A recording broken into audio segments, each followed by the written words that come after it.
Dobry wieczór Państwu. Księżnica Podlaska. Bardzo nam miło, że znów Państwo przyszli. A my jesteśmy po to, żeby zrobić dwie rzeczy. Przypomnieć o naszych kolejnych środach, między innymi środach. Nie ma w firmie Lisa, który jest w stanie zapamiętać wszystkie wydarzenia, które będziemy mieli w listopadzie, oraz zaprosić do dzisiejszej rozmowy. Rozmowy o dziwnym tworze, bo Stany Zjednoczone to bez wątpienia cesarstwo współczesne, a my możemy być po pierwsze świadkami upadku tego cesarstwa, a po drugie może ono już nie żyje, a utrzymuje się jego widmo dzięki naszej uwadze. To jest fascynujące, móc żyć w takiej chwili, gdy coś upada. Bardzo proszę, żeby Panie się same przedstawiły, może wtedy powiedzą więcej, również o sobie, a my zapraszamy do owocnego spotkania.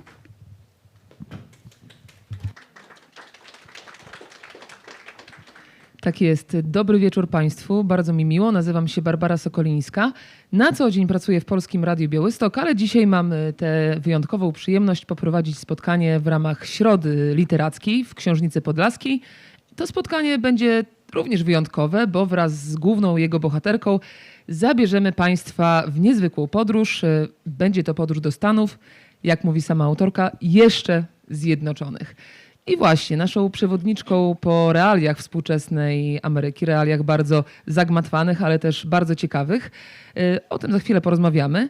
Naszą przewodniczką będzie dziennikarka i pisarka, która realia USA doskonale zna z własnego doświadczenia, bo mieszka tam już od prawie 30 lat.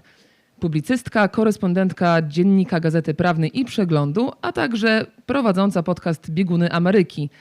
Działaczka polonijna, ekspertka do spraw dwujęzycznego wychowania dzieci i przede wszystkim pisarka, autorka serii książek dla dzieci, także pod tytułem Majorety, oraz książek publicystycznych, w tym Amerykański Reset, Stany jeszcze zjednoczone od podszewki, która właśnie będzie tym punktem wyjścia naszej dzisiejszej dyskusji o Stanach Zjednoczonych. Jednym słowem, kobieta orkiestra, przed Państwem Eliza Sarnacka-Mahoney. Wielkie brawa. Pani Elizo, tak na początek, zanim jeszcze poważne tematy wejdą do gry, trochę bardziej osobiście, trochę bardziej prywatnie, to spotkanie akurat w Książnicy Podlaskiej przypadkiem nie jest, bo pani jest związana z naszym regionem. Pani jest rodowitą Zambrowianką, dumną, często powracającą tutaj właśnie na Podlasie. Witam wszystkich bardzo serdecznie. Dziękuję Państwu za przybycie. Wnoszę z tego, że rzeczywiście temat Stanów Zjednoczonych musi Państwa interesować, skoro przybyliście, żeby się dowiedzieć tego, co się dzieje w tym mocarstwie współcześnie. Tak, jestem Zambrowianką, wychowałam się w Zambrowie, skończyłam studia na Uniwersytecie Warszawskim. W międzyczasie byłam również stypendystką Uniwersytetu w Durham w Wielkiej Brytanii. Mieszkam w Stanach Zjednoczonych, w tym roku minęło 30 lat, także to już jest 30 lat. Wyjechałam po studiach, wyjechałam w związku z tym, że na studiach w Wielkiej Brytanii poznałam mojego przyszłego męża, który jest Amerykaninem. No i podjęliśmy taką decyzję, że wyjedziemy do Stanów Zjednoczonych, ponieważ ja posługiwałam się językiem angielskim, mój mąż nie posługiwał się językiem polskim, a czasy lat 90. ubiegłego wieku były jeszcze odrobinę inne niż te realia były inne. Mąż jest zresztą inżynierem, więc wyjechaliśmy do Krzemowej Doliny, gdzie w połowie lat 90. ubiegłego wieku działo się bardzo dużo, bardzo ciekawych rzeczy, chociaż tam dzieją się ciekawe rzeczy do dzisiaj. Wyjechałam, zostałam, a ponieważ ciągoty dziennikarskie miałam prawdopodobnie od dziecka, ponieważ już w liceum pracowałam jako korespondentka młodzieżowa dla tygodnika w Łomży. Był taki tygodnik, nazywał się Kontakty. Nie wiem, czy jeszcze się ukazuje, ale przez długi czas się ukazuje. Tak, więc właśnie to były jakieś takie moje początki dziennikarskie. Po wyjeździe do Stanów Zjednoczonych nawiązałam kontakty z polskimi mediami i właściwie prawie od samego początku gdzieś tam zaczęłam pisać korespondencję. Zaczęłam i kontynuuję do dziś. A w międzyczasie, co już było wspomniane, zaczęły się pojawiać gdzieś tam po drodze książki. Była wspomniana moja książka pod tytułem Amerykański Reset, natomiast równie to była książka wydana w 1923 roku, natomiast zaraz po wyborach, jako pierwszą książkę powyborczą w ubiegłym roku, po wyborach prezydenckich, wydałam najnowszą książkę również o Stanach Zjednoczonych pod tytułem Ameryka po wyborach, jak to się stało. I od razu może powiem, jeżeli Państwo będą zainteresowani, więc ja mam trochę egzemplarzy ze sobą, będzie można nabyć obydwie te książeczki po spotkaniu. I to chyba tyle. Czy jest jeszcze coś? Nie, ja tutaj właśnie chciałam też zapytać, bo zaciekawiło mnie to. Pani ma dużo właśnie takich ciekawych i dość wnikliwych naprawdę obserwacji, chociaż trochę pani uprzedziła moje pytanie. Czy właśnie w tym momencie wyjazdu do Stanów to już pani wiedziała, że pani zajmie się, będzie pani korespondentką, będzie pani pisała o tym, co dzieje się w Stanach? Czy właśnie to, co pani na własne oczy zobaczyła, doświadczyła w Stanach, stwierdziła, że muszę się tym podzielić, muszę powiedzieć, pokazać w Polsce, co tam się tak naprawdę dzieje? No to były lata 90., kiedy pani wyjeżdżała, prawda? Tak, to była połowa lat 90. Tak, ponieważ wyjechałam do Kalifornii, czyli Kalifornia to nie było to wschodnie wybrzeże, ani Chicago, które gdzieś tam może było bliższe nam, ludziom mieszkającym w Polsce, oczywiście ja mówię przed moim wyjazdem. Kalifornia była dla mnie przedziwną krainą. Ja tam odkryłam na tyle jakichś dziwnych, nowych rzeczy, o których nie miałam pojęcia będąc w Polsce, czy nawet będąc w Wielkiej Brytanii, że stwierdziłam, że no to są chyba rzeczy warte opowiedzenia. To jest coś, czyli to jest jakaś taka moja nowa pozyskana wiedza, a że mówię, no bakcyla dziennikarskiego, czyli taką potrzebę dzielenia się tym, czego się dowiem i wydaje mi się, że warto się tym podzielić, bo ludzie wokół mnie być może tego nie wiedzą.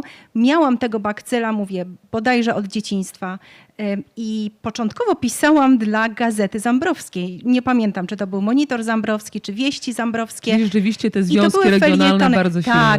Tak, można powiedzieć, że jakieś takie najpierwsze korespondencje to były do tej prasy lokalnej, a potem pamiętam, zaczęłam pisać dla Super Expressu, który jeszcze w tamtych czasach był raczej taką bardziej mainstreamową, wydaje mi się, gazetą. Potem przez całkiem sporo lat byłam korespondentką Życia Warszawy. To jeszcze wtedy też był dziennik ogólnopolski.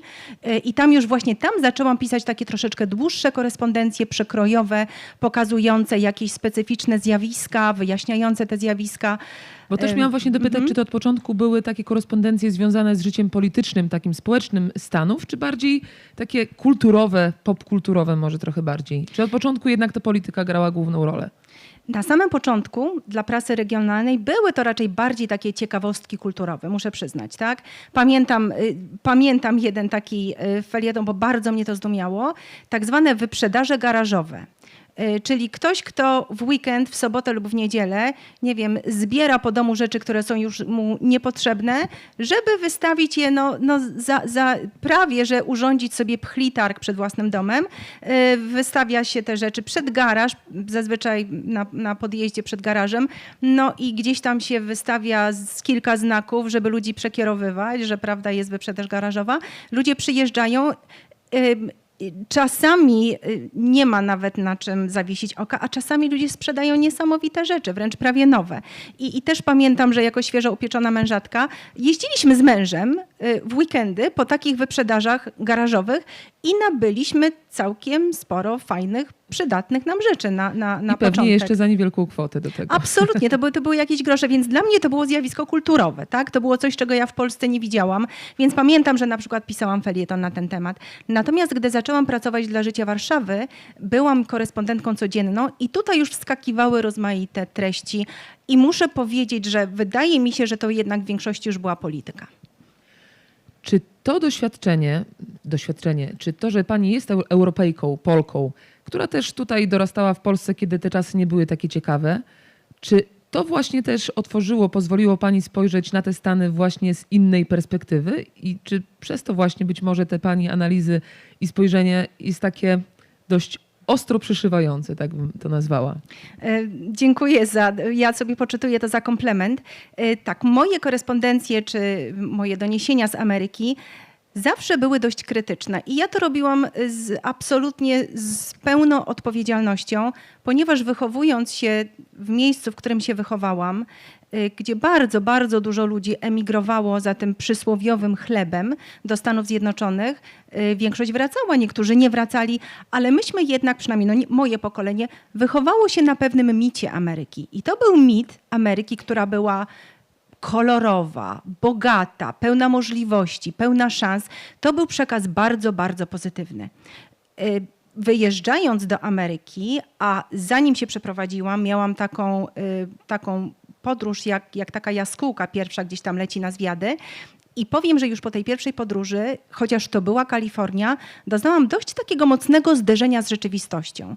Nie wiem dokładnie, czego oczekiwałam, ale wiem, że nie oczekiwałam tego, co zobaczyłam. I już gdzieś tam zaczęły mi wyglądać jakieś takie, nie wiem, sprawy, których się nie tylko nie spodziewałam, ale które mi w ogóle w jakiś sposób zaczęły burzyć ten mit, tak? Zobaczyłam biedę, zobaczyłam brud, zobaczyłam, nie wiem, w sklepy, które też nie były w jakiś taki sposób powalające z nóg, jak na przykład widziałam w Wielkiej Brytanii, bo już miałam porównanie.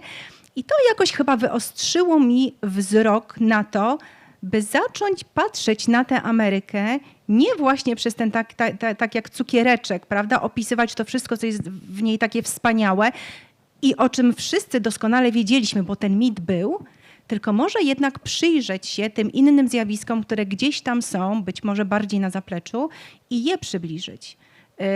No więc mówię, więc od początku podchodziłam do Ameryki jako jakiegoś takiego tworu bardzo wielowarstwowego i interesowały mnie te warstwy, które niekoniecznie są widoczne, zwłaszcza dla osób za granicą.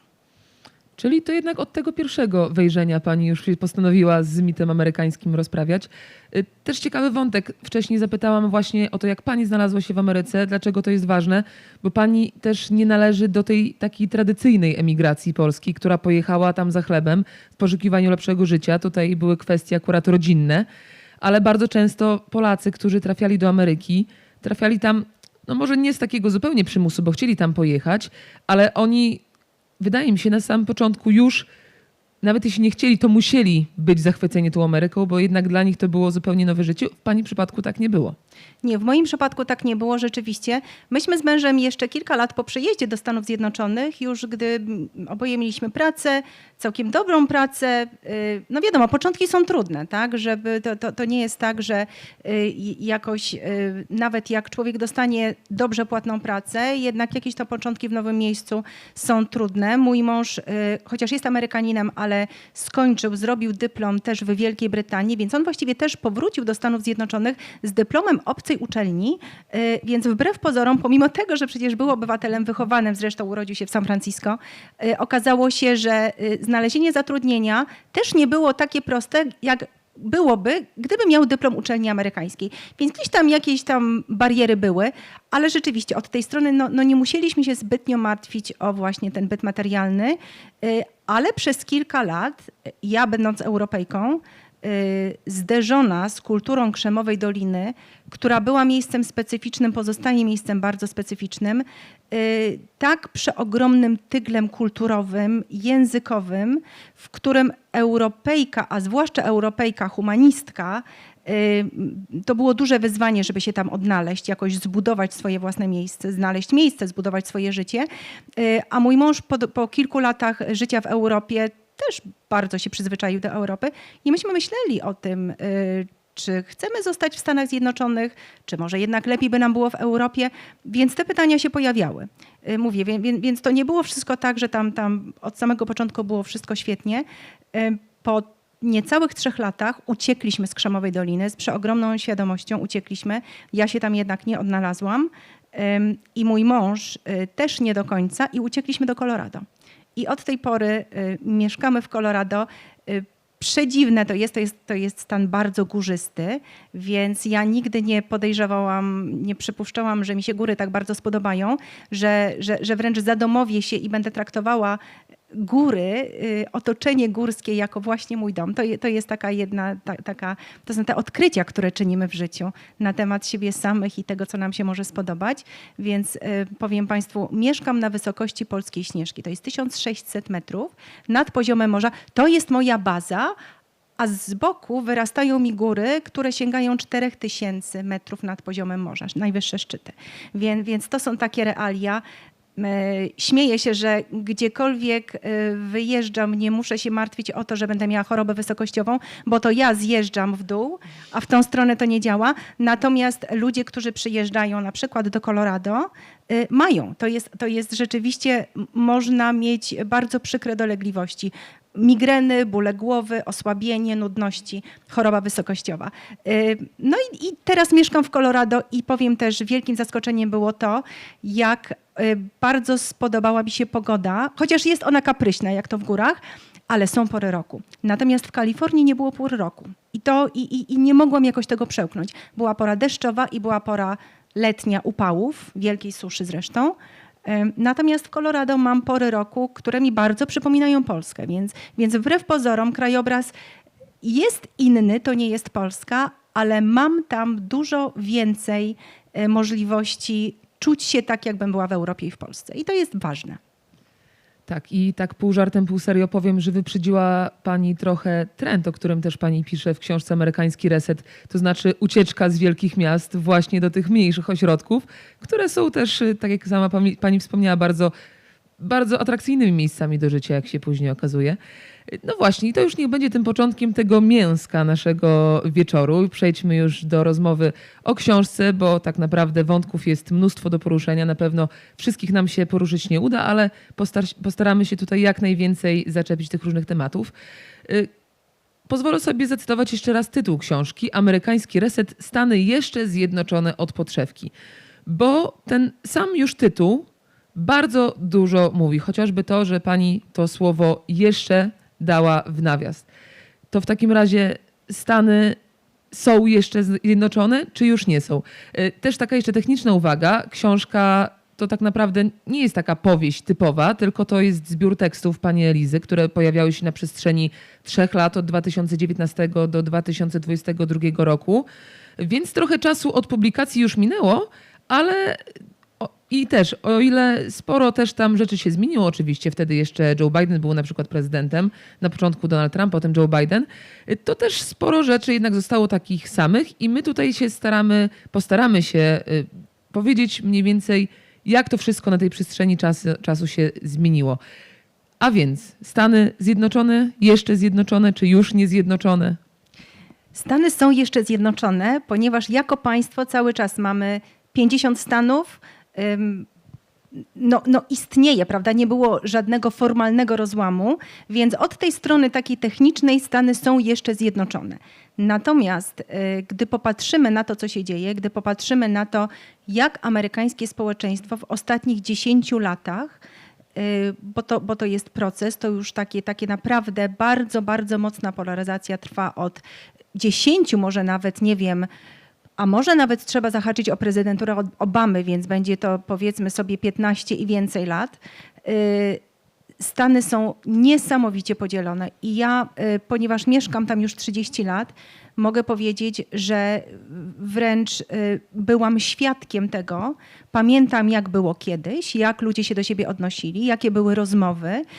I nie mówię tutaj między politykami, tylko nawet pomiędzy normalnie w gronie towarzyskim, między przyjaciółmi, między rodziną, a jak te sprawy wyglądają teraz. I obawiam się, że formalnie Stany jeszcze są zjednoczone, natomiast nieformalnie wydaje mi się, że już się rozpadły. I teraz pytanie oczywiście, co to oznacza, tak? Czy jeżeli mamy do czynienia z rozpadem już na takim poziomie tkanki, można powiedzieć, społecznej, to czy to doprowadzi do formalnego rozpadu, tak? Bo wiemy, że w Stanach Zjednoczonych, Stany Zjednoczone składają się ze Stanów i w zależności od tego, jakie władze dany stan posiada, czy są to władze demokratyczne, czyli czy władze na poziomie stanowym sprawują demokraci, czy są to władze republikańskie. Są stany, gdzie na przykład gubernator jest republikański, ale stanowy kongres jest podzielony, ewentualnie czasami wręcz jest w rękach demokratów, ale są stany, gdzie cała władza jest skupiona w rękach republikanów i te stany realizują zupełnie inną politykę niż stany demokratyczne. Mają inne priorytety w tych najważniejszych obszarach życia społecznego. Mówię, więc zobaczymy. i ścierają się ze sobą te stany na tyle, że pojawiają się, podnoszą się głosy, że taki rozpad może być możliwy. Ja nawet opisałam właśnie w książce scenariusze, bo mówię, to są rozmowy, które powracają, tak? Chociaż cały czas gdzieś tam na razie wybrzmiewają w tej sferze, dobrze, porozmawiajmy o tym, ale nie bardzo jeszcze potrafimy sobie wyobrazić, jakby to mogło wyglądać.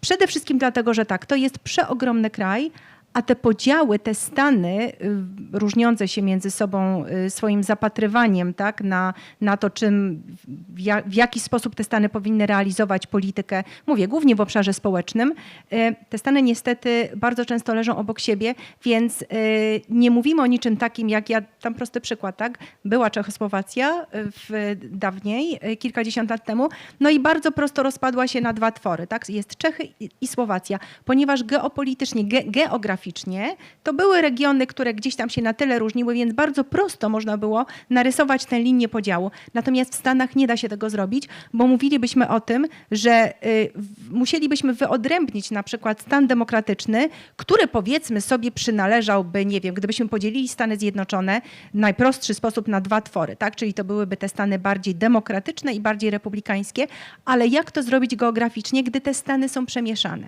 Więc gdzieś tam pojawił się na przykład koncept, że z większym sensem byłoby na przykład podzielić Stany na 4 twory.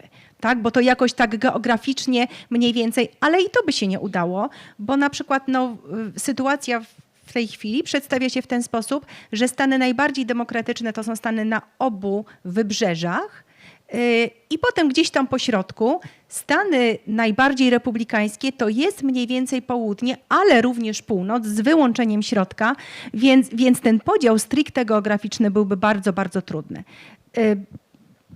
Wydaje mi się, że gdyby można było o wiele prościej się podzielić, to nie wiem, czy jednak do tego podziału nie doszłoby. Co ciekawe, nie musielibyśmy pewnie czekać do dnia dzisiejszego, bo było w historii Ameryki, przypomnę, że to już jest 250 lat prawie, więc były momenty też dużej polaryzacji, dużych kłótni. To jest zresztą państwo, które ma bardzo burzliwą historię. Ja zresztą w miarę jak się zagłębiam w tę historię, to dochodzę do wniosku, że ona jest nieznana na świecie. Że jednak my jedziemy, tak prawda, za granicą, jedziemy na jakimś takim automacie, tak? Stany Zjednoczone, bierzemy to jako całość, nie za bardzo zwracamy uwagę na to, jak ta polityka jest kształtowana na poziomie stanów. Nie zdajemy sobie sprawy z niesamowitych napięć, jakie istnieją pomiędzy władzami stanowymi a władzami federalnymi, a to są bardzo, bardzo skomplikowane rzeczy i na tym tle właśnie tych konfliktów pomiędzy Stanami a władzą federalną dochodziło już bardzo wiele razy do rozmaitych napięć. No przypomnę, oczywiście to na pewno Państwo wiedzą, wojna secesyjna była tragicznym momentem. Wojna secesyjna była też momentem, w którym Stany Zjednoczone rzeczywiście się podzieliły, bo przecież południe się w pewnym momencie odłączyło. Potem udało się to wszystko znowu na powrót połączyć, no chociaż reperkusje tej wojny też gdzieś tam wybrzmiewają do dziś i tych podziałów.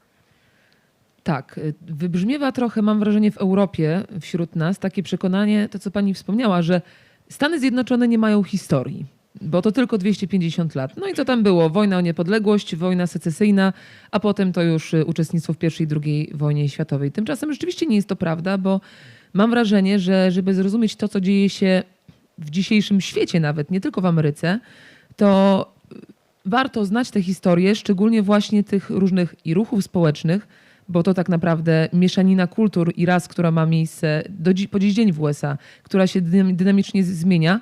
Myślę, że to jest podstawa do dobrego zrozumienia właśnie Stanów Zjednoczonych.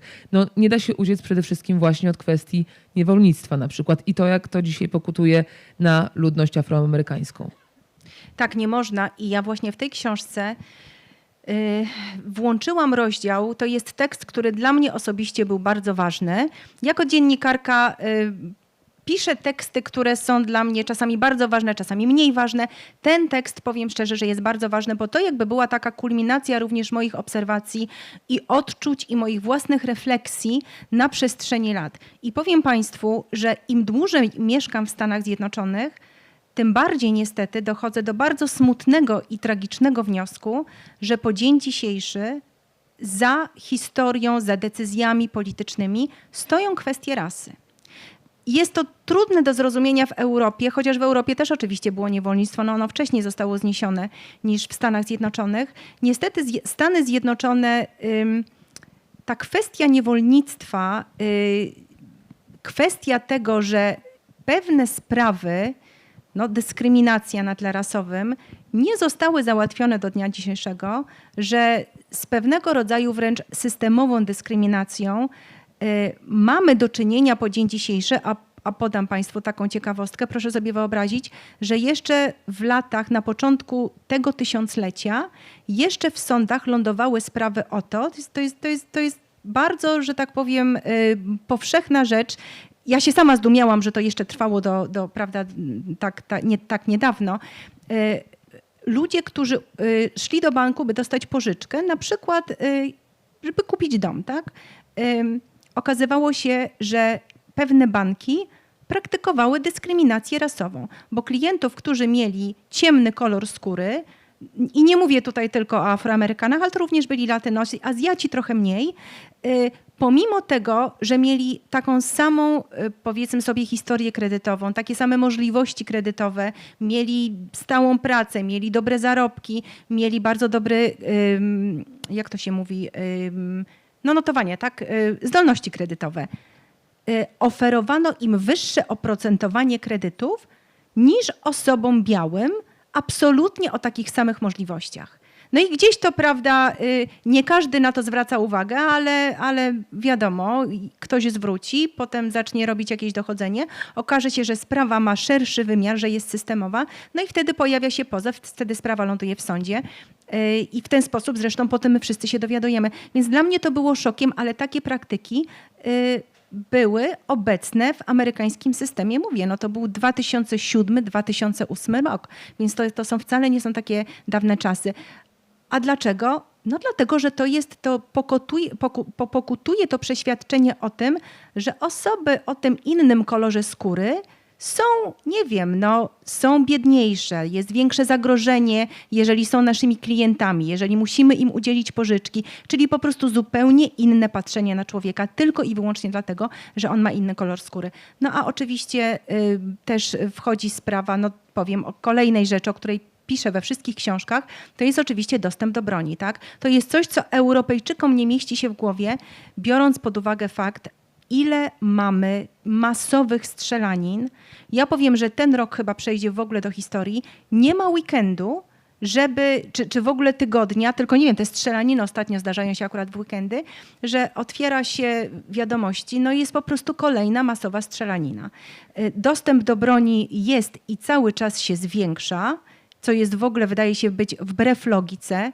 Wiemy, że najgorszą rzeczą, która nam wynika z tego łatwego i wręcz luzującego się dostępu do broni, to są oczywiście strzelaniny w szkołach.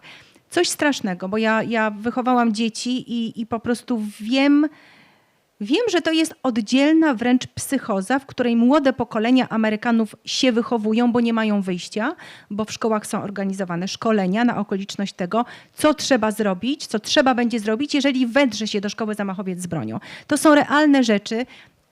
To jeszcze tak odejdę na moment, to też podzielę się z Państwem. Pamiętam telefon od córki ze szkoły, która była chora i nie wiedziała, że będzie przeprowadzone szkolenie. Gdzieś tam coś tam jej się obiło, ale czy nawet w ogóle spóźniła się na lekcję, już nie pamiętam. I w pewnym momencie dzwoni do mnie przerażona i zapłakana. Ja nie wiem, o co chodzi, a ona siedziała gdzieś w jakiejś szafie, bo się schowała, tak? Bo takie jest to szkolenie, że trzeba się chować w jakichś szafach. I w końcu wydukała z siebie, że jest tak zestresowana, żeby ja ją przyjechała, odebrała. Już wtedy wiedziała, że to była tylko próba, że to było szkolenie, ale taki stres, proszę Państwa, odbija się na psychice dzieci, a młodsza córka z kolei po strzelaninie w szkole Sandy Hook, to była ta straszliwa strzelanina w podstawówce, gdzie zginęło ponad 20 dzieci i to były dzieci w wieku 5, 6, 7 lat, naprawdę bardzo małe dzieci. I pomimo tego, że w szkołach, no nauczyciele, zwłaszcza w podstawowych szkołach, robią wszystko, by dzieci nie miały w czasie lekcji, na przykład, no nie wiem, no nie używały komórek, no nie miały kontaktu z żadnymi mediami społecznościowymi, a mimo to ta wiadomość się w jakiś sposób rozeszła po szkole I gdy ja odbierałam moją młodszą córkę, która wtedy miała już nie wiem, 7 lat miała czy 8 lat i ona się mnie pyta: mamo, a czy do mojej szkoły też ktoś przyjdzie i będzie strzelał? Dla rodzica, słuchajcie, takie rzeczy to wbija człowieka w ziemię, bo nie wiadomo co odpowiedzieć, a jednocześnie nie wiadomo, jak można obronić to nasze dziecko przed takimi traumami, które zostaną z nimi do końca życia. Więc wracając właśnie do tego wątku broni, ale ta broń, to, że Amerykanie mają takie parcie na to, by tę broń posiadać, gloryfikować, by kultywować wręcz tę swoją kulturę broni, to jest też spuścizna po czasach niewolnictwa. Na południu, gdzie głównie funkcjonowało niewolnictwo, ponieważ tam były te wielkie plantacje bawełniane, tam niewolnicy byli potrzebni do pracy. Właściciele niewolników posiadali broń po to, aby kontrolować tych niewolników, by w razie ucieczki strzelać. W momencie, gdy się do kogoś strzela, jest to również sygnał zastraszenia dla innych, by nie podejmowali prób ucieczki. Druga rzecz. Po wojnie secesyjnej i gdy nastąpiła abolicja, duża rzesza czarnoskórych mieszkańców oczywiście ruszyła z tego południa na północ w poszukiwaniu pracy. Na południu nie było dla nich pracy. Zresztą to południe pozostało bardzo rasistowskie. Tam się straszne rzeczy działy. To też przypomnę w latach 20., w latach 30. te słynne lynchingi i to wszystko się działo Ale na także południu. i wcześniej tuż po... Ale także tak. i wcześniej, tak. I gdy te masy tych czarnoskórych osób ruszyły na północ, więc natychmiast jakoś wzmógł się strach wśród białej ludności, trzeba się będzie bronić, to są niebezpieczni ludzie, my nie wiemy, z czym my się teraz będziemy mierzyć. Pomimo tego, że te północne stany miały opinie, zresztą one były bardziej progresywne, bardziej otwarte, tam niewolnictwo zdelegalizowano wcześniej, więc jakaś taka psychoza się rozlała po społeczeństwie, no i ta kultura się utrzymała i to pokutuje do dzisiaj. Pewne takie jakieś zakorzenione stereotypy. Więc to jest jeden sposób, na który można wyjaśnić tę kulturę broni w Stanach Zjednoczonych. Drugim aspektem akurat tego problemu oczywiście są pieniądze, ponieważ to jest przemysł w tym momencie rozwinięty już naprawdę do przeogromnych rozmiarów. NRA, czyli to jest ten Związek Strzelecki w Stanach Zjednoczonych, jest jednym z największych lobbystów w Kongresie i to między innymi odpowiada za fakt, że pomimo rozmaitych prób i podejść na poziomie federalnym nie mamy niestety lepszego regulowania dostępu do broni. I sprawa przedstawia się tak, że jeżeli na poziomie stanowym władze stanowe podejmą jakieś własne decyzje, gdzie ograniczą dostęp do broni, czy chociażby na przykład zakażą noszenia broni na terenie szkoły, kościołów czy w miejscach publicznych, bo proszę sobie wyobrazić, że jest masa stanów, kilkadziesiąt stanów, gdzie można wchodzić z bronią do szkoły w tym momencie. I to są decyzje podjęte w ostatnich mniej więcej 10 latach, bo mówię, ten dostęp do broni się poszerza. Są stany, gdzie ten dostęp jest bardziej regulowany. Są stany, gdzie na przykład można nosić broń ukrytą. Więc to jest dopiero zagadka, bo też podzielę się z Państwem moim osobistym doświadczeniem ze starszą córką. Mieliśmy ostatnio protesty duże, to była kwestia 2 tygodnie temu. Kolejna taka fala przeogromnych protestów przeciwko rządom Donalda Trumpa przelała się przez Amerykę. I pytałam się starszej córki, czy wybiera się na te protesty.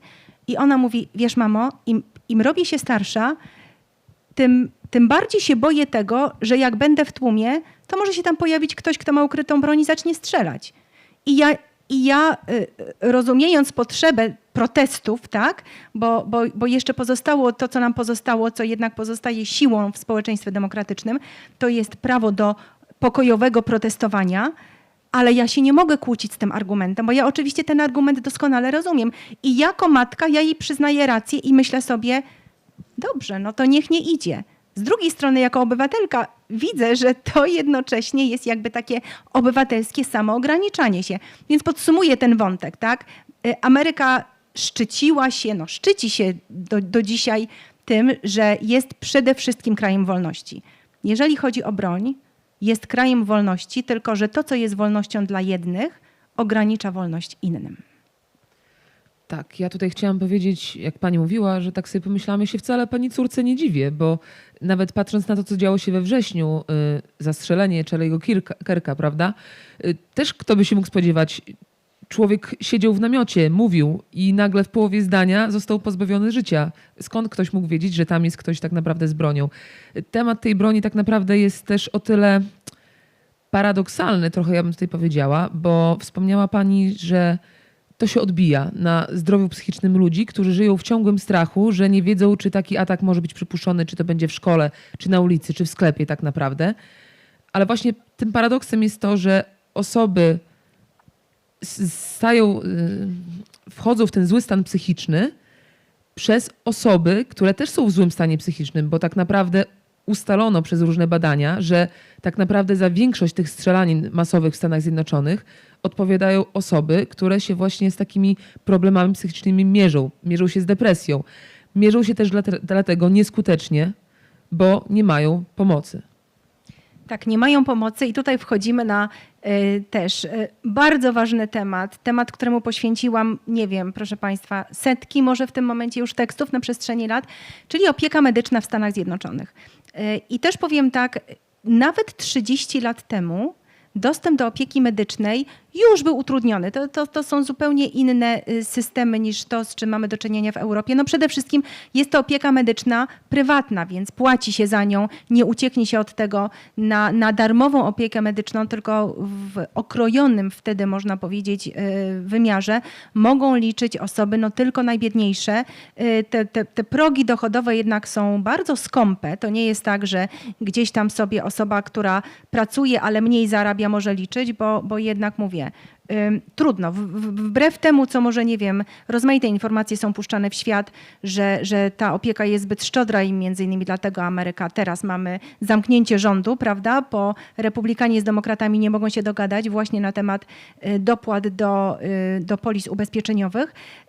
Generalnie w ciągu tych ostatnich 30 lat mieliśmy do czynienia z niebywałym, astronomicznym skokiem opłat właśnie za usługi medyczne, co powoduje, że ludzi nie stać, nawet jeżeli jest się rodziną, gdzie powiedzmy sobie oboje małżonkowie pracują i wcale nie zarabiają tak źle i okazuje się, że mimo wszystko koszty w niektórych obszarach są zaporowe i ludzi na to nie stać. I to oczywiście opieka medyczna to również opieka psychiatryczna. No i tutaj dostęp jest tragiczny, a zwłaszcza dla dzieci i młodzieży. To też powiem, taką rzucę statystyką. Co 6. dziecko poniżej 18 roku życia w Stanach Zjednoczonych kwalifikuje się jako dziecko wychowujące się w ubóstwie. To proszę sobie pomyśleć. To są naprawdę, to są bardzo dużo liczby. Tylko też zwrócę uwagę, niektóre stany są biedniejsze, więc odsetek osób żyjących w ubóstwie biednych jest dużo wyższy. Niektóre stany są bogatsze i jest lepiej. No, osoby, które popełniają strzelaniny, to rzeczywiście są osoby w ostatnich latach młode i coraz młodsze. Człowiek, który zastrzelił Charlie'ego Kirka, wydaje mi się, miał 22 lata, więc, czy 23, no bardzo, bardzo młoda osoba. I to są rzeczywiście ludzie, którzy mają zaburzenia, ale nie są leczeni, bo najzwyczajniej w świecie nie mają do tego dostępu. Jeżeli trzeba pójść do specjalisty, no powiedzmy sobie, no psychiatra to jest psychiatra, ale na przykład na terapię. Tak? No wiemy, że w przypadku depresji, zaburzeń lękowych pomaga terapia i jeżeli wizyta kosztuje $400–500, to są ogromne koszty, ogromne koszty. A jeszcze druga rzecz, jeżeli chodzi właśnie o polisy ubezpieczeniowe, ponieważ jest przeogromne rozwarstwienie również w tych polisach, w zależności od tego, na czym komu zależy, na co kto sobie może pozwolić, więc człowiek może wykupić polisę, która zapewnia mu dostęp do lekarza rodzinnego, no i w jakimś tam powiedzmy stopniu na przykład pokrywa wizyty, pobyt w szpitalu, ale niekoniecznie pokrywa opiekę psychiatryczną, bo to jest coś oddzielnego. Czy w ogóle na przykład wizyty u specjalistów pokrywa tylko w jakimś tam procencie, nie całościowo, więc ludzie mają możliwość wykupić polisę, gdzie nie ma pokrycia opieki psychiatrycznej i bardzo dużo ludzi, w miarę jak te polisy w ogóle idą cenowo w górę, właśnie taką opcję wybiera ze względu na to, że nie jest ich stać. A potem, bo jakoś wiadomo, no opieka psychiatryczna, tak, to nie wiem, może dietę zmienię, może się uspokoję, może zacznę chodzić na spacery, no tylko, że to nie zawsze tak działa.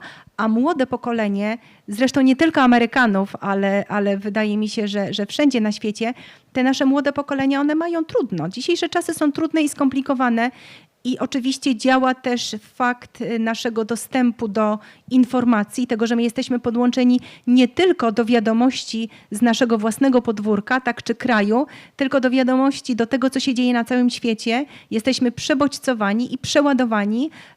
Młode umysły działają troszkę inaczej, bo gorzej sobie radzą właśnie z przetwarzaniem tego nadmiaru tych informacji, co prowadzi bezpośrednio do zaburzeń. To są badania, prawda?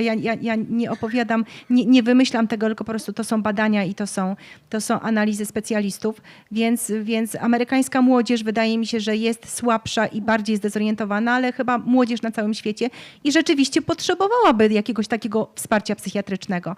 Wiem, że w Polsce też z tym nie jest najlepiej, prawda? Chyba w całej Europie w ogóle Chyba z w tym całej jest problem. Europie. Myślę, że jeszcze po prostu cały świat nie dorósł do tego, jakie wyzwania sam przed nami stawia i ta pomoc psychiczna jednak nie wszędzie wygląda tak, jak powinna. Zaczepiłam ten temat zdrowotny, powiedzmy, ponieważ to był właśnie jeden z argumentów osób protestujących niedawno na protestach No Kings w Stanach Zjednoczonych. Jedne z największych, o ile nie największe protesty w historii Stanów Zjednoczonych. Oczywiście tutaj się będą zwolennicy i przeciwnicy kłócić co do wielkości. W każdym razie tutaj wracając właśnie taką elipsą do kwestii tego podziału Ameryki, myślę, że właśnie te hasła, które tam były głoszone i rzeczy przeciwko głównie którym właśnie protestowali ludzie, dużo nam powiedzą o tym, jak i dlaczego ta Ameryka jest podzielona i dlaczego jest jeszcze zjednoczona, a nie zjednoczona tak na dobre. Tak, tu już przechodzimy konkretnie do rządów Donalda Trumpa, na temat których może pewnie Państwa też, mam nadzieję, że padną pytania o to. Ja bardzo czekam właśnie na te pytania, bo naprawdę żyjemy w historycznych czasach. To, co Donald Trump robi lub co chce osiągnąć teraz za swojej drugiej prezydentury, to są rzeczy bezprecedensowe. To są zjawiska, których jeszcze nie było w całej amerykańskiej historii. Ewentualnie to, co chce zrobić, tego też nie było. No nie wiemy, czy mu się uda. I tutaj zresztą to nasze hasło na ekranie jeden Trump, a dwie Ameryki bardzo się łączy z tymi protestami No Kings. No Kings, czyli żadnych królów. Dlaczego akurat żadnych królów? To ja tutaj wrócę do początków amerykańskiej państwowości. Stany Zjednoczone, zanim zostały Stanami Zjednoczonymi Ameryki Północnej, były przecież kolonią brytyjską, koloniami, tak? Dokładnie było tych kolonii 13. No i wiemy, że z biegiem czasu ci koloniści doszli do wniosku, że jednak nie chcą być poddanymi króla brytyjskiego, który ich wykorzystuje w niesprawiedliwy sposób, opodatkowuje i tak dalej. Jednak woleliby być, dużo lepiej by im się wiodło, gdyby stali się swoim własnym państwem. Więc ta rebelia, która doprowadziła do wojny wyzwoleńczej, wojny narodowej w 1776 roku, to była wojna przeciwko królowi. Donald Trump za swojej drugiej kadencji, chociaż w pierwszej kadencji też już miał takich różnych, mnóstwo dziwacznych pomysłów, zachowuje się w wielu obszarach jak osoba, która chce skumulować władzę w swoich rękach prawie że na podobieństwo króla. Wydaje się, że sposób, w jaki on się wypowiada o tym, co on chciałby osiągnąć i co on uważa powinno leżeć w gestii prezydenta, no więc wydaje się, że on by chciał mieć wręcz nieograniczoną władzę. Przeszkadza mu kongres, zdecydowanie przeszkadza mu opozycja, przeszkadzają mu również ci, którzy się nie zgadzają z jego polityką, bo on chciałby być, nie przymierzając królem albo nawet cesarzem. Ja tutaj pozwolę sobie przerwać, bo w odpowiedzi właśnie na te protesty Donald Trump postanowił jednak założyć sobie tę koronę na głowie w filmie wygenerowanym przez sztuczną inteligencję, ale też właśnie bardzo dosadnie pokazując, co też było bardzo ciekawe, że tak bezpośrednio odnosi się do ludzi, którzy jednak są też wyborcami w Stanach Zjednoczonych i nad którymi tak naprawdę on rządzi, bo on jest prezydentem całych Stanów. I to też było dość charakterystyczne właśnie dla Donalda Trumpa, że on w ten sposób na protesty No Kings, on sobie na tym filmiku założył koronę, a co dalej było, to już nawet nie chcę głośno mówić. To ja może powiem. Proszę Państwa, tak, to był wygenerowany filmik przez sztuczną inteligencję. Donald Trump w koronie i w śmigłowcu przelatuje nad protestami, nad ulicami wypełnionymi ludźmi i spuszcza z tego samolotu nie bombę, ale fekalia na głowy ludzi.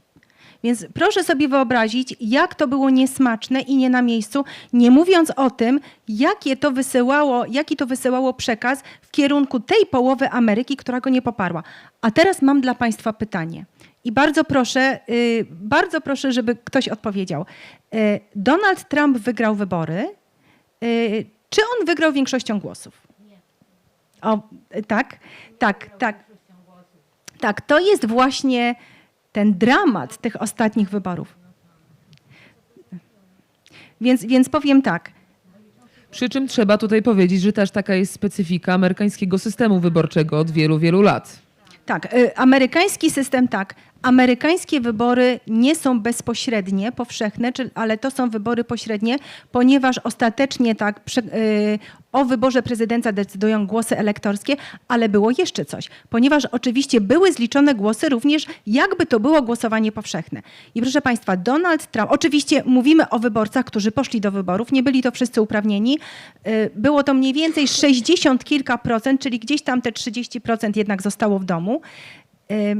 I gdybyśmy zliczyli te głosy procentowo, Donald Trump wygrał 49,8%, czyli nie wygrał większości tych, którzy poszli do wyborów, ale wygrał, ponieważ Kamala Harris miała ponad punkt mniej, czyli 48 tam kropeczka bodajże 7. Natomiast na karcie wyborczej byli też inni kandydaci. Chociaż my się przyzwyczailiśmy też do tego, że to jest system dwupartyjny. Wiadomo, że najważniejsi jest ta dwójka kandydatów, z jednej strony demokraci, z drugiej strony republikanie, ale na tych kartach są i inni kandydaci. I właśnie ta różnica, bo jeżeli Kamala Harris miała 48, no więc Donald Trump powinien mieć 52, ale on nie miał, ponieważ te kilka procent zgarnęli ci inni kandydaci. Ja tu tak w ramach ciekawostki jeszcze dopytam, czy w ogóle właśnie to, co pani mówi, czy Amerykanie jacykolwiek traktują poważnie, powiedzmy, że może kiedykolwiek dojść do głosu jakaś taka trzecia opcja, no bo się przyzwyczailiśmy do tego systemu dwupartyjnego od tylu lat. Tam były jakieś próby, tam nawet Robert Kennedy próbował jako taka trzecia partia startować, ale czy w obliczu tego dużego konfliktu, tak naprawdę, ja nie wiem, czy do pogodzenia właśnie między jedną a drugą stroną, to czy w ogóle ktoś z Amerykanów myśli, że może spróbować, tak jak w Polsce też była taka myśl, trzecią drogą pójść? To jest bardzo dobry pomysł, bo proszę sobie wyobrazić, że w tym momencie, i to są dane z tych ostatnich wyborów z 2024 roku, 30% wyborców było zarejestrowanych jako demokraci, znaczy orientacyjnie, tak? 30% zarejestrowanych jako republikanie i 40% zarejestrowanych jako wyborcy niezależni. Czyli ten przedział wyborców niezależnych, to są wyborcy, którzy oczywiście zdecydują, gdzieś tam na kogoś oddadzą głos, ale mówi się o nich, że nie wiemy, tak? Do końca nie wiemy, jak zagłosują.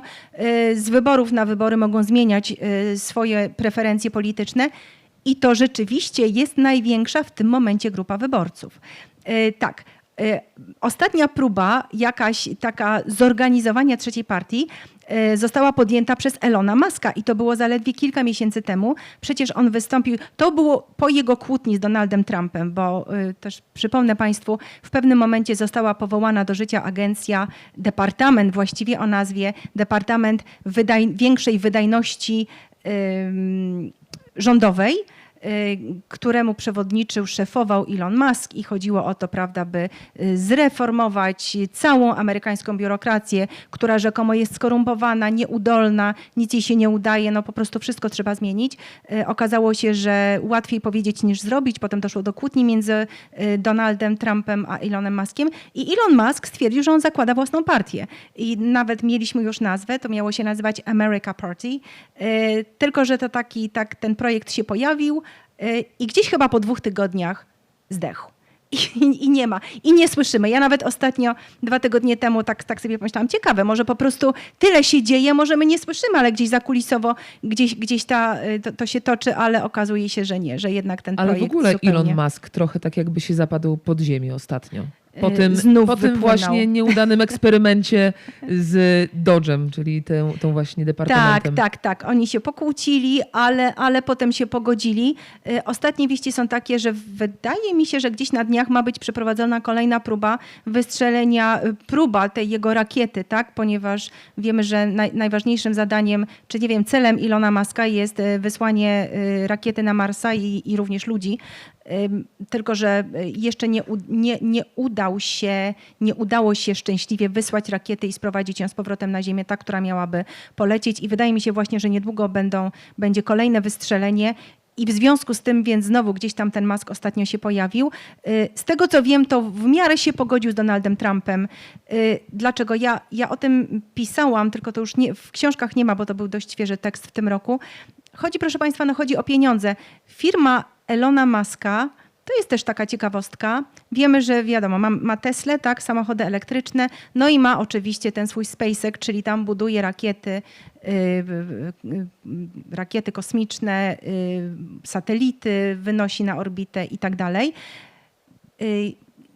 W pewnym momencie Tesla była bardzo blisko bankructwa. Mówimy jeszcze o prezydenturze Baracka Obamy i uratowały Elona Muska kontrakty rządowe. Barack Obama wyciągnął do niego pomocną rękę w ramach tego, że będzie inwestycja w pojazdy napędzane inaczej niż paliwami kopalnymi. I w ten sposób Tesla się uratowała.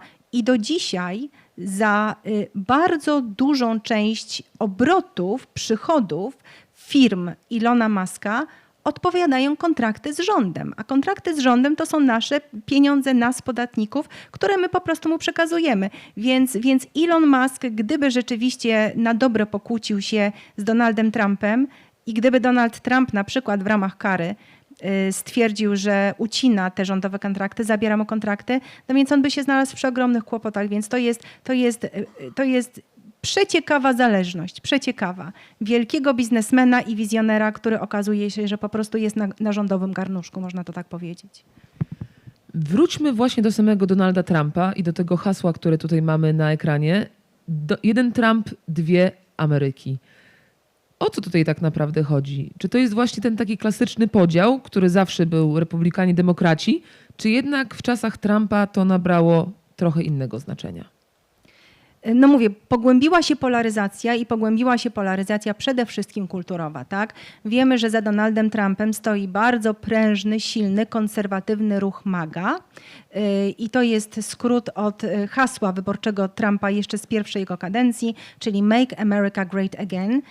Hasła, na którym po raz drugi również wjechał do Białego Domu, obiecując, bardzo dużo rzeczy obiecując, prawda? Przede wszystkim obiecywał, że Amerykanom będzie się żyło lepiej.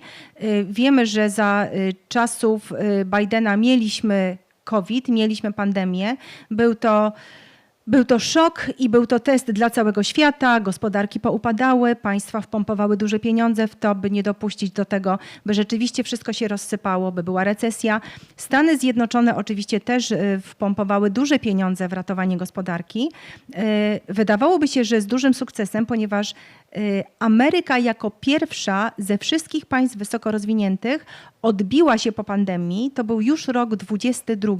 Na początku 24 wróciła do wskaźników, na początku, czyli jak mówimy styczeń, luty, wróciła do wskaźników gospodarczych wzrostu w tych wszystkich takich kluczowych obszarach, którymi mierzy się gospodarkę, do stanu sprzed pandemii. I mówię, to prześcignęła wszystkie inne kraje wysoko rozwinięte, no i była na dość dobrej drodze, by zacząć się wyciągać z inflacji. Było większe bezrobocie, oczywiście dużo ludzi potraciło pracę, potem znów zrobił się ruch w zatrudnieniu. No ale jednak przez wojnę w Ukrainie oczywiście ta inflacja gdzieś tam się utrzymywała. Są duże zawirowania, oczywiście kontrowersje wokół samej wojny w Ukrainie, pomocy dla Ukrainy. Republikanie w tym momencie raczej zajmują skrzydło izolacjonistyczne i nie bardzo chcą dalej pomagać Ukrainie. W każdym razie Donald Trump, gdy już prowadził w 2024 roku już tak agresywnie swoją kampanię prezydencką, obiecał Amerykanom, że przede wszystkim poprawi im byt, tak? Czyli ściągnie inflację, ściągnie ceny jajek, które z jakichś przyczyn jajka się zrobiły bardzo drogie w Stanach Zjednoczonych. No i generalnie tak, będą miejsca pracy, dzięki polityce ekonomicznej ukróci okradanie Ameryki przez inne kraje, między innymi chociażby w ten sposób, że produkcja została wyprowadzona tak, że w Ameryce nie mamy fabryk, więc nie ma miejsc pracy i tak dalej, i tak dalej. No i MAGA bardzo, prawda, MAGA to są ci, którzy mu uwierzyli prawie że na ślepo. Do dziś zresztą wierzą, że ta Ameryka, pomimo wszystkich zawirowań, z którymi mieliśmy do czynienia, że jednak te obietnice zostaną zrealizowane. Ale ja bym powiedziała, że jeżeli chodzi o gospodarkę, dużo się dzieje dziwnych rzeczy. Najważniejszą obietnicą, którą on realizuje, i to się bardzo łączy z tym, jak te Ameryki się tym bardziej jeszcze podzieliły na dwie części, to jest polityka imigracyjna. Donald Trump spolaryzował społeczeństwo, podzielił społeczeństwo również tym, że on prowadził typową kampanię negatywną. Obiecywał poprawę życia, ale w pewnym momencie na pierwszy jakby takim czołowym jego zamierzeniem, hasłami wyborczymi było oczyszczenie Ameryki. Ja używam tego słowa, wiem, to jest straszne słowo, jak można oczyszczać kraj z ludzi, ale to było oczyszczenie Ameryki z nielegalnych imigrantów. Straszliwej retoryki używał, odnosząc się do imigrantów. No, wykreował po prostu takiego wroga, przeciwko któremu można się zjednoczyć, można zrzucić wszystkie nasze winy i bolączki, czyli nie mamy miejsc pracy, bo zabierają je nam imigranci.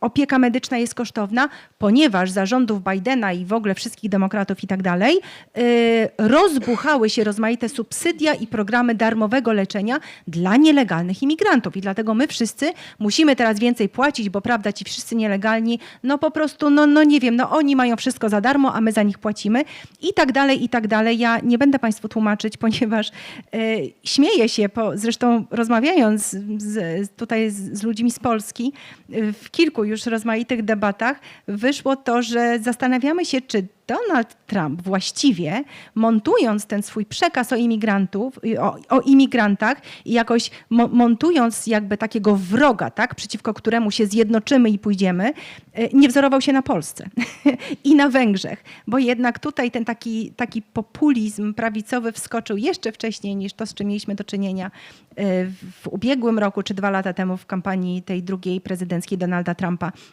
No ale dlaczego mówię o tej właśnie polityce imigracyjnej? W ostatnich tygodniach, miesiącach właściwie ta polityka imigracyjna przybrała formy czegoś, czego jeszcze w Ameryce nie oglądaliśmy, mianowicie w imię tych deportacji, które mają być historycznie wielkie, Donald Trump założył, że rocznie chce, by deportowano ze Stanów Zjednoczonych co najmniej 1 milion osób, a wydaje się, że nawet przekroczy 1 milion, tak, jakoś agresywnie realizując tę politykę. Chce, by dziennie dochodziło do co najmniej 3000 aresztowań, więc proszę sobie wyobrazić, to są ogromne liczby, i aby w ośrodkach detencyjnych dziennie przebywało co najmniej 100 000 osób. Ośrodki detencyjne to są tam, gdzie imigranci, prawda, schwytani, aresztowani, są przetrzymywani, zanim nie zostaną deportowani. A tu też, przepraszam, był dość ciekawy, taki typowo Trumpowy pomysł w pewnym momencie, ten Alligator Alcatraz, tak, prawda? Tak, były, dlatego on bardzo mówię. głośno się odbił, ale to też właśnie pokazuje specyfikę Donalda Trumpa. Tak, więc niestety te służby imigracyjne poczynają sobie sposób, w jaki polują na ludzi i aresztują ludzi. To są metody, które my doskonale znamy z państw totalitarnych i zresztą z naszej własnej historii Polski z czasów PRL-u, gdzie pojawiają się na ulicy nieoznakowane samochody, wysiadają z nich funkcjonariusze nie w mundurach, tylko w normalnym ubraniu, do tego zamaskowani, ukryci za ciemnymi okularami, zgarniają człowieka z ulicy do samochodu i odjeżdżają. Albo robią naloty w środku nocy, na przykład na budynek, tak? Bo w tym budynku mieszkają nielegalnie imigranci. I jeszcze powiem jedną rzecz, na pewno to się Państwu obiło o uszy. W czasie kampanii prezydenckiej Donald Trump zapowiadał, że będzie deportował nielegalnych z wyrokami kryminalnymi, a zwłaszcza członków gangów, którzy no już w ogóle steroryzowali Amerykanów do tego stopnia, że nie można wyjść na ulicę, bo prawda, tam są tylko strzelaniny, to są wszystko gangi latynowskie, gangi z Wenezueli. A co się okazuje? Okazuje się, że w tym momencie ponad 70% osób, które są aresztowane i przebywają w ośrodkach detencyjnych, bo jeszcze wtedy można przeprowadzić jakieś liczenie i statystykę, to są osoby, które rzeczywiście albo mają coś nie tak w papierach, czasami mają papiery, ale okazuje się, że gdzieś tam ten proces jest niezakończony, albo rzeczywiście nie posiadają papierów, czyli są nielegalni, ale nie mają żadnego wyroku kryminalnego. Czyli ich jedynym przestępstwem jest rzeczywiście to, że przebywają w Stanach Zjednoczonych nielegalnie, ale to są ludzie, którzy z drugiej strony mają normalną pracę, bo to jest specyfika amerykańskiego systemu i tutaj można się zastanowić, tak, w takim razie, o co Amerykanom chodzi. Jeżeli stworzyli system i korzystają z systemu, gdzie osoba bez papierów, bez legalnego pobytu może wykonywać pracę, odprowadza się od tej pracy podatki, które zasilają budżet, czyli to są pieniądze, z których potem państwo korzysta. Może nawet w niektórych stanach mieć prawo jazdy, czyli poruszać się zupełnie samodzielnie, może wynajmować. Wydaje mi się, że gdzieś w niektórych stanach, bo to już jest ustawodawstwo lokalne, może nawet stać się właścicielem nieruchomości. Więc jeżeli mamy system, który na to zezwala, to dlaczego potem mieć ludziom za złe, że oni z tego systemu korzystają? No i mówię, i bardzo właśnie ta polityka, która jest brutalna, gdzie stosowane są metody, no mówię, które kojarzą się ludziom z jakimiś republikami bananowymi, nie wiem, z jakimiś dyktaturami południowoamerykańskimi, ale nie Stanami Zjednoczonymi, które są państwem prawa, które mają w zapisie konstytucyjnym to jest tak zwany zapis habeus corpus, czyli to jest zapis o tym, że nikogo, kto przebywa na terenie Stanów Zjednoczonych i tutaj nie ma żadnego doprecyzowania, czy ktoś jest obywatelem, czy tylko przebywa na terenie Stanów Zjednoczonych, czy mieszka, nie można deportować, wydalić, aresztować bez procesu sądowego. Czyli to jest ten wymiar państwa prawa, gdzie jednak człowiek przebywający na terenie tego państwa ma pewne uprawnienia. No i co się dzisiaj dzieje? Ludzie są zgarniani z ulicy, są robione naloty na budynki, na mieszkania. Przy okazji tego, że gdzieś tam, powiedzmy sobie, jacyś nielegalni są aresztowani, służby wchodzą do mieszkań obywateli bez nakazu. No więc mówię, to jest jawne łamanie prawa. Z moich ostatnich informacji, jakie zebrałam, wynika, że w ośrodkach detencyjnych w którymś momencie znalazło się 200 obywateli amerykańskich, ponieważ policja dostała od Sądu Najwyższego, było takie orzeczenie niedawno, przyzwolenie na to, by robiła tak zwane profilowanie rasowe. Czyli de facto Sąd Najwyższy zezwoli służbom imigracyjnym na to, by zgarniały ludzi, że tak powiem, z ulicy tylko i wyłącznie na podstawie koloru skóry, tak? Czy jeżeli ktoś wygląda jak latynos, to można go zgarnąć, a wylegitymujemy go później. No ale to jest naruszenie prawa. Więc mówię, Ameryka bardzo, bardzo mocno podzieliła się, patrząc na te wszystkie taktyki, jakie stosuje się wobec osób, by wyrobić tę kwotę założoną przez Biały Dom dziennych aresztowań, no i finalnie deportacji. No mówię, to są po prostu przeogromne liczby. I ta Ameryka, która nie popiera Donalda Trumpa, zrobiła się jeszcze bardziej oburzona, zniesmaczona i zmobilizowana do tego, by ukrócić, tak? Czyli to jest Ameryka, która jakoś chce walczyć o państwo prawa w takim wydaniu, w jakim to państwo funkcjonowało.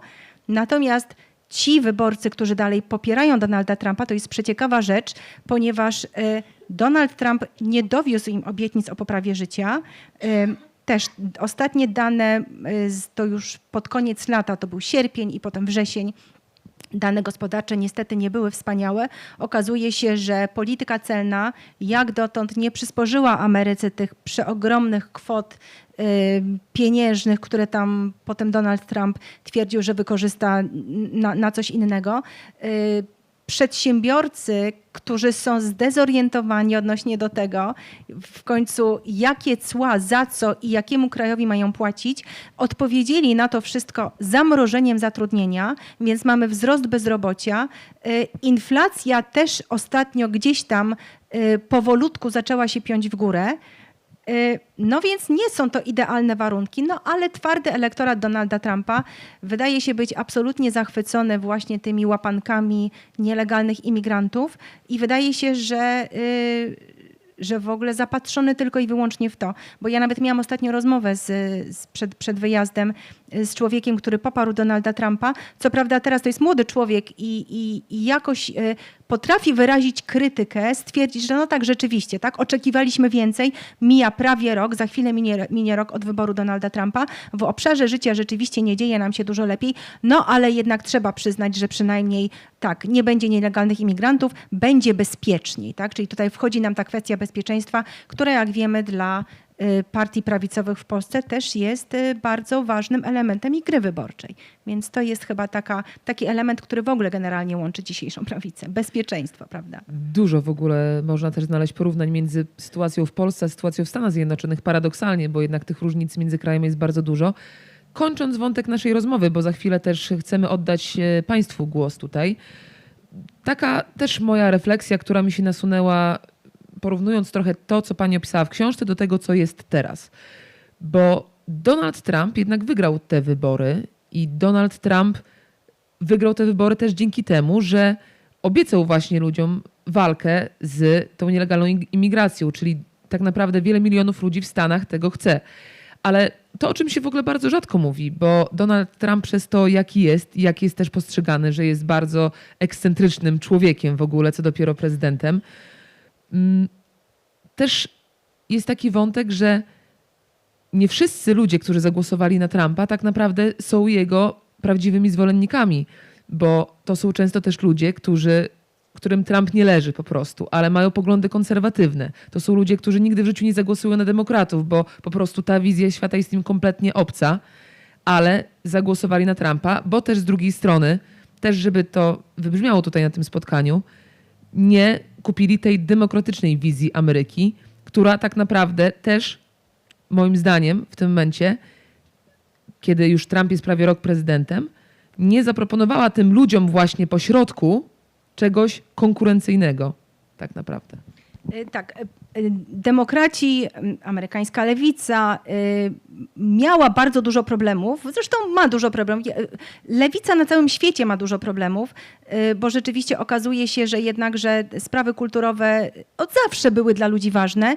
No i dzisiaj ta linia podziałów bardzo często w bardzo wielu krajach, zresztą przede wszystkim w Europie, przebiega to nie są różnice ekonomiczne, tylko to są po prostu różnice kulturowe, różnice w tym, jakie wartości są dla nas ważne. I Amerykanie też się podzielili wzdłuż tej linii. To powiem może w ten sposób. To też ostatnie dane, albo powiem inaczej.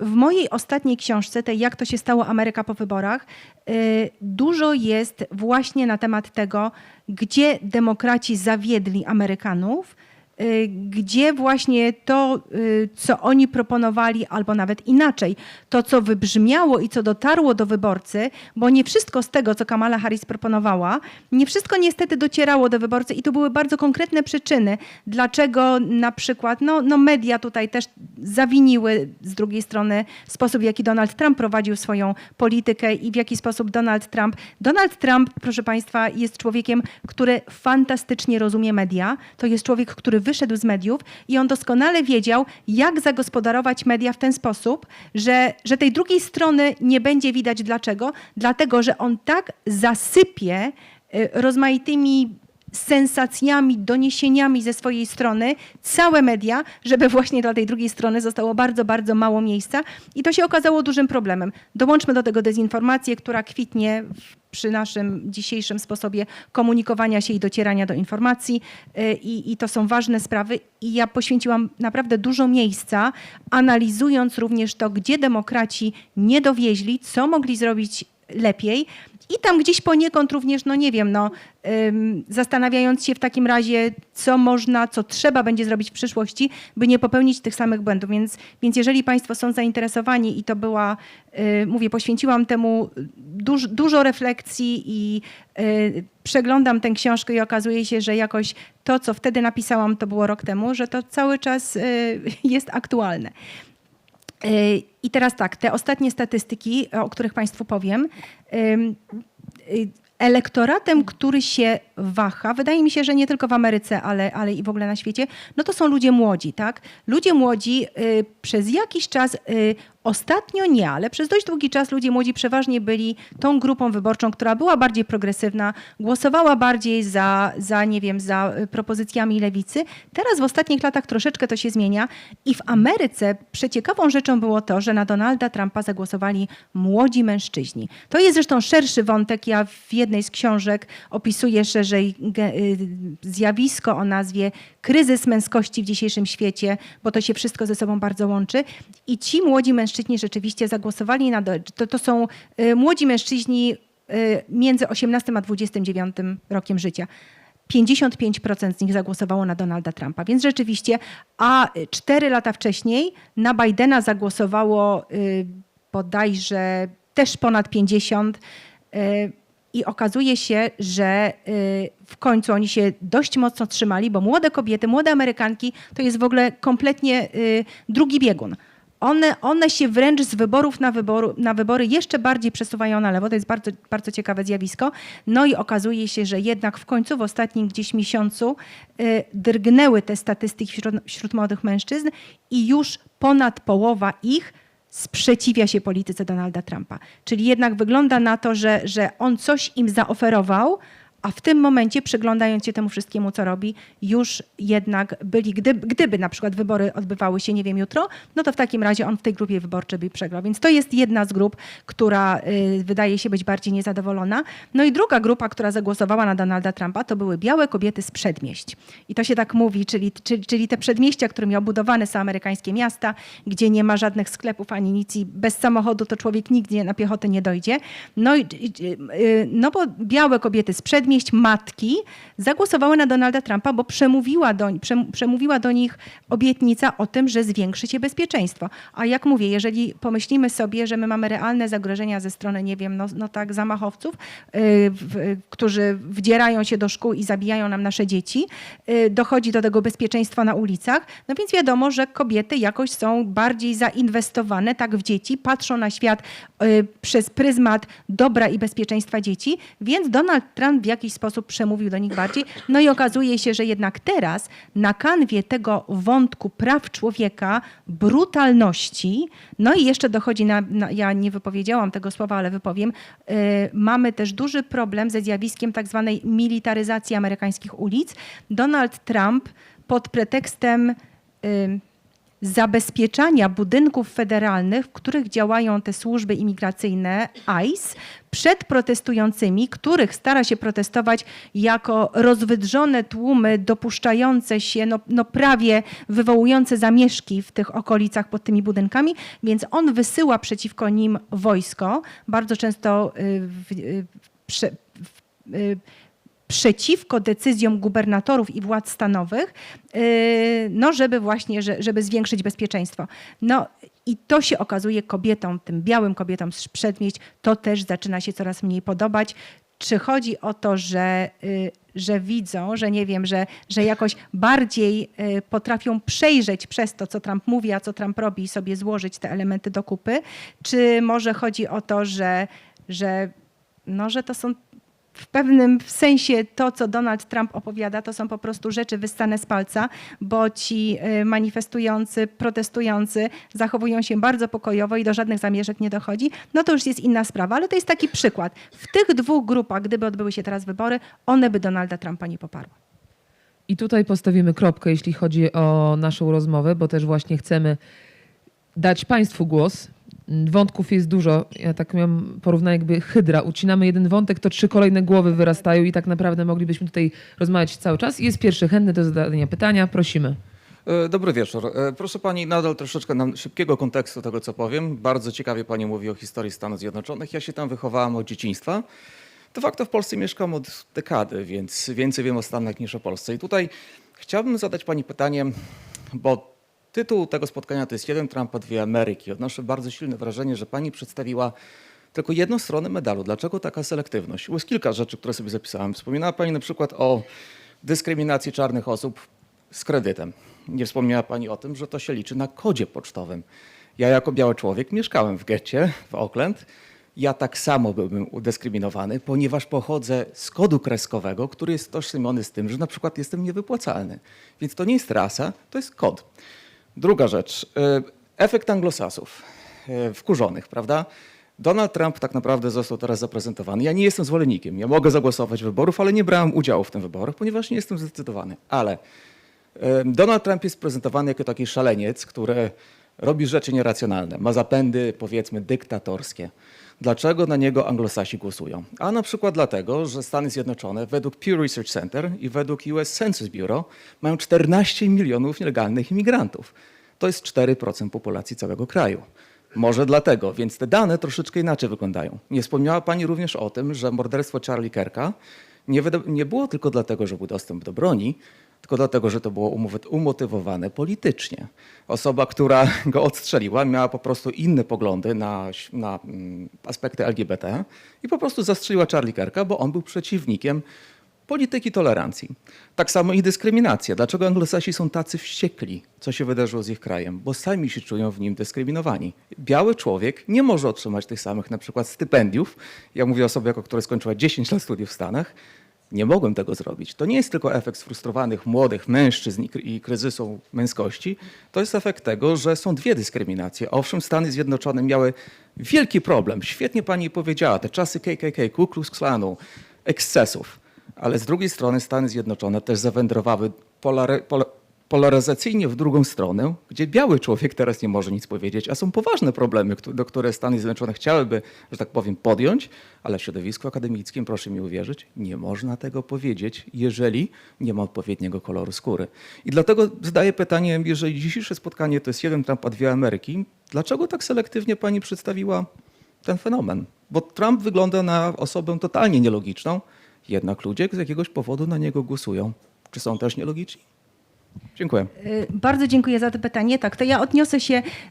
Ja przedstawiłam, to znaczy powiem tak, ja jestem osobą białą i zgadzam się i dlatego powiedziałam, że w mojej drugiej książce, Jak to się stało, analizuję to, czego demokraci nie dowieźli, przesłania, na których się skoncentrowali, oferta, którą mieli w tym momencie dla ludzi i jak to się rozminęło z oczekiwaniami ludzi, więc zachęcam do tego, tam jest to szerzej poruszone. Ameryka jest krajem, w którym wydaje mi się historia działa jak takie wahadło. Są wychylenia w jedną stronę, a potem jest wychylenie w drugą stronę. I to, co widzieliśmy w ostatnich kilku latach, można powiedzieć, to znaczy tak, COVID przyspieszył bardzo wiele rozmaitych zjawisk. Przyspieszył naszą polaryzację między innymi przez dezorientację. Przyspieszył zamykanie się nas wszystkich w pewnych bańkach, okopywanie się, a jednocześnie co doprowadziło do tego, że ludzie się dużo gorzej ze sobą komunikują lub w ogóle nawet zanika chęć komunikacji i dialogu i tak dalej. I w tych ostatnich, można powiedzieć, 4 latach, które były, no nie wiem, no niebywałe, wydaje mi się, że na poziomie przesłania demokraci wychylili te wahadło. Oczywiście Joe Biden był prezydentem. Demokraci w pewnym momencie mieli kontrolę nad całym kongresem, tak jak teraz republikanie mają kontrolę.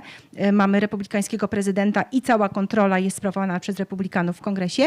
Więc doszło do wychylenia na poziomie ideologicznym i kulturowym w takim przesłaniu w wymiarze w przestrzeni publicznej w tą drugą stronę. I oczywiście, że Amerykanie na to zareagowali, bo większościowo nie utożsamiali się akurat z tym. Druga rzecz, i to jest problem lewicy na całym świecie, lewica chce reprezentować w imię jakoś tak szeroko pojętej sprawiedliwości społecznej, sprawiedliwości rasowej, sprawiedliwości historycznej, przeogromny namiot, w którym znajdują się wszyscy, wszystkie grupy, wszystkie mniejszości, wszystkie idee i wszystkie ideologie i wychodzi ze stanowiska, żeby każdemu dać głos, no bo to jest sprawiedliwe, tak? Jesteśmy społeczeństwem równych ludzi, równych wobec prawa, więc każdy głos powinien wybrzmieć. Tylko oczywiście te grupy, które się czują, że nie miały reprezentacji przez bardzo długo, więc teraz dostają jakąś platformę do tego, by być widocznymi, by można je było słyszeć. No i teraz chodzi o to, na ile dajemy im głos.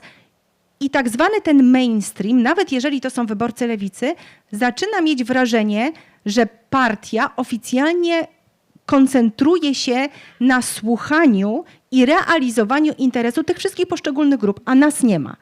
I oczywiście, że większościowo Amerykanie, biali Amerykanie, nie wiem, kolorowi Amerykanie, którzy są takimi tak pośrodku drogi, tak? Czyli jakoś, nie wiem, bardziej zachowawcze kulturowo. Ameryka jako kraj jest bardziej zachowawcza kulturowa niż Europa i jakoś tak to w czasach powojnia Europa poszła, można powiedzieć, bardziej, no nie wiem, bardziej się zlaicyzowała. W Ameryce przecież jednak religijność pozostaje bardzo, bardzo wysoko na tle reszty rozwiniętego świata, więc jest bardziej zachowawcza kulturowo, a tutaj nagle to, z czym Partia Demokratyczna występowała, co ludzie słyszeli, co do nich docierało, wydawało się być jakimś tam ekstremum, czyli to wahadło zostało wychylone, więc oczywiście, że się zbuntowali, no ale ja bym jednak tutaj się kłóciła, że naprawdę w dużej mierze chodziło o przekaz, a nie dokładnie o to, że demokraci nie mieli żadnego jakiegoś atrakcyjnego programu.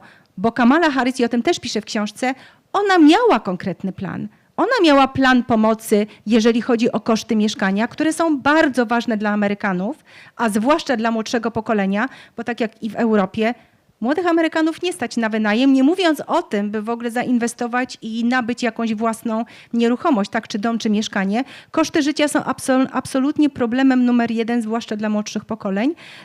Kamala Harris miała konkretne pomysły, ale to wszystko gdzieś tam ucichło, ponieważ to, co zostało nagłośnione i co do ludzi docierało, to było zupełnie co innego. No a oczywiście prawica świetnie wykorzystywała, tak, nagłaśniała ze swojej strony tylko to, co wiedziała bardzo dobrze, że uderzy ludzi, że uderzy w ludzkie emocje, że wzbudzi przeciw, bo to jest coś, co jest bardziej radykalne i nie reprezentuje mainstreamu. Czy odpowiedziałam na to pytanie? Dobrze, dziękuję bardzo.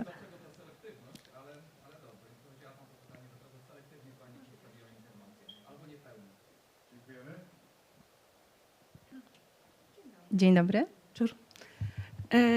Myślę, że moim zdaniem wyborcy są nieobliczalni. I tak jak w Polsce, zakładam, że w Stanach również młodzi jeszcze nie mają tej świadomości i nie chodzą na wybory. Jestem ciekawa, czy ma Pani takie dane? Ile młodzieży młodzież w Polsce to do 35 lat, ale ja myślę, że chodzi o młodszych. Jaki to jest procent, który w ogóle nie bierze udziału w wyborach? Do czego zmierzam? Bo za chwilę, za parę lat być może świadomość się obudzi, że to oni będą kreować przyszłość. I w ogóle to nie jest powiedziane, w jakim kierunku to pójdzie. Ja bardzo żałuję, że w Polsce młodzi w końcu nie założyli swojej partii i nie wzięli spraw w swoje ręce. Zachęcam bardzo młodych do tego. Dziękuję. Bardzo dziękuję za to pytanie. Tak, to jest szalenie ciekawe pytanie. Młodzi poszli w troszkę mniejszych liczbach do ostatnich wyborów niż do wyborów w 2020 roku, a zwłaszcza do wyborów parlamentarnych, tak zwanych midterms w 2022 roku. I teraz tak, system polityczny w Ameryce jest specyficzny, ponieważ właściwie wygląda na to, że jesteśmy jak na razie zabetonowani tylko w dwóch partiach. I młodzi, którzy się nie odnajdują w żadnych z tej partii, mimo wszystko, jeżeli pójdą do wyborów, muszą się opowiedzieć po którejś ze stron. Tak? Nie ma w ogóle, ci pomniejsi kandydaci, no są naprawdę, oni tam zbierają, nie wiem, po 1% poparcia, to jest w ogóle nic. Więc w momencie, gdy nie chce się zagłosować na jednego kandydata, no to znaczy, że będziemy głosować na drugiego kandydata. Jeżeli na tego drugiego kandydata nie głosujemy, no więc siedzimy w domu i w ten sposób wyrażamy protest. Głosują... Wydaje mi się, że to był jakiś, że to tak, nie były to przeogromne liczby, poniżej 40%, więc oczywiście mało, bardzo mało, tak? W tych wyborach parlamentarnych midterms bardziej zagłosowali, ale to było spowodowane tym, że te wybory odbyły się w tym samym roku, kilka miesięcy po tym, gdy Sąd Najwyższy odwołał orzeczenie o konstytucyjnej ochronie prawa do aborcji. to młodych wtedy bardzo zmobilizowało. No i rzeczywiście poszli i zagłosowali i wynieśli wtedy do władzy demokratów. Więc to, jakby to powiedzieć, to było coś ciekawego. Wydawało się, że młodzi pójdą do wyborów, tak, Donald Trump po raz drugi uczestniczył. No młodzi mężczyźni poszli w jakichś tam liczbach, ale generalnie poszło młodych mniej. To jest ciekawy wątek, bo powiem Państwu, ja się zastanawiam od samego początku, od przegranej demokratów ubiegłej jesieni, czy Amerykanie, jeżeli przyjdzie co do czego, no Donald Trump, jak już tutaj próbowałam wyjaśnić, łamie prawa, w sądach, sądy są zalane pozwami, co jest zresztą taktyką. Główni architekci polityki Donalda Trumpa, jednym z tych głównych architektów jest człowiek o imieniu Stephen Miller. To jest człowiek, który przez 4 lata on pracował w gabinecie Donalda Trumpa za pierwszej kadencji. On się przygotowywał do powrotu Donalda Trumpa. To był człowiek, który nigdy w Donalda Trumpa nie zwątpił, więc bardzo lojalny i Donald Trump go docenił. I w tym momencie to jest człowiek, który, niektórzy mówią, że on ma rzeczywiście największą władzę w Białym Domu. On jest odpowiedzialny między innymi za kształtowanie polityki ICE, ale on jest również odpowiedzialny za wiele innych aspektów polityki Donalda Trumpa i między innymi jest coś takiego, co Steve Bannon, to był też bliski przyjaciel i bliski doradca, strateg zresztą polityczny Trumpa, też związany z nim już co najmniej od dekady, powiedział, że efektywnie, żeby odnieść sukces w kampanii politycznej, należy używać taktyki, żeby zalewać media informacjami. Tak? Czyli w momencie, gdy my, i Donald Trump właśnie to robił, zalewał media taką ilością informacji, że jak mówię, to ten przekaz lewicy był wygłuszony, tam nie było w ogóle miejsca. Co się dzieje teraz, gdy przejął władzę? Zalewane są sądy rozmaitymi rodzaju pozwami.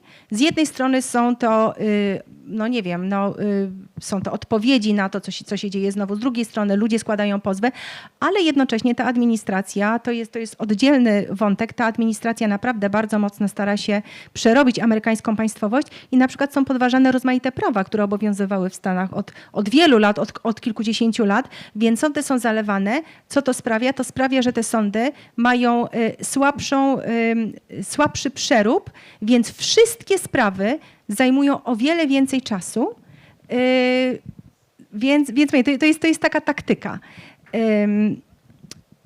No nie wiem, co tutaj jeszcze dodać do tych młodych.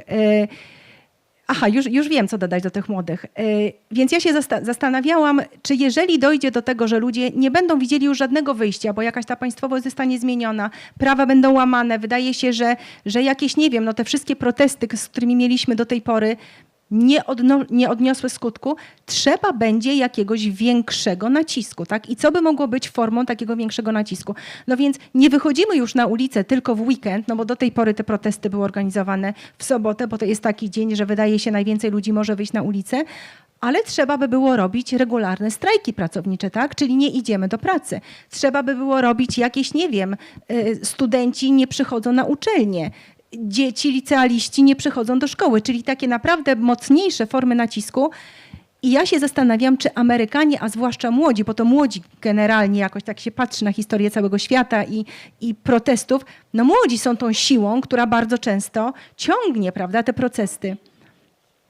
I powiem Państwu, że mam niestety pesymistyczne przemyślenia. Nie wiem, czy amerykańska młodzież jest na to gotowa. I jest kilka przyczyn, dlaczego nie jest gotowa. Po pierwsze, jak powiedziałam, to jest pokolenie słabsze i to jest pokolenie przestraszone chociażby tym właśnie kwestią bezpieczeństwa, tak, swojego własnego na tych protestach. Druga rzecz, to jest pokolenie, które, no tak funkcjonuje amerykańska państwowość. My tam nie mamy takiego zabezpieczenia socjalnego na okoliczność, jeżeli komuś podwinie się noga, czyli straci pracę, czy będzie miał dostęp do zasiłku dla bezrobotnych, tak? Czy będzie miał dalej dostęp do opieki medycznej.